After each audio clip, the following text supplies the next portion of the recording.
Ang susunod na programa ay Rated G. Ito ay pwede sa lahat ng manonood. Bahagharing na may ganda ay sumusunod sa kanya. Mundo'y may buhay, may sigla kung saan man siya magpunta.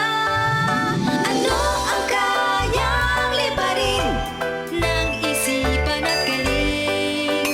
Ano ang kayang likhain sa tulong ng anghel ng sining?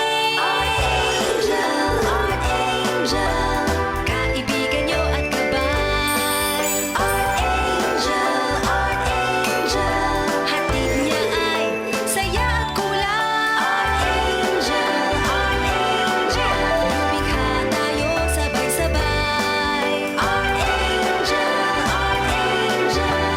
ating mundo'y gawing makulay. Tampok ngayon sa Art Angel.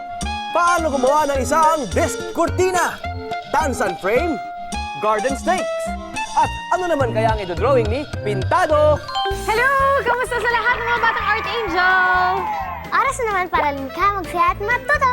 Recycling ang tema ng episode natin ngayon. Ibig sabihin, ang gagamitin natin para sa ating mga art projects ngayong umaga, yung mga bagay sa bahay na gamit na. Tama, yung mga akala natin pakalat-kalat lang sa bahay, magkakaroon na ngayon ng bagong silbi. At mabawasan yung mga kalat natin sa bahay. Tama! Ano bang ating unang art project? Ang una natin gagawin ay isang disc cortina. Wow! Ano pong kailangan nating ihanda dyan? Maghanda na! Lumang discs or mini discs, puncher, puffy paints, at fuzzy wires. Ano po? Yun na! Yun lamang, kaya't game! Simulan na natin! Yay!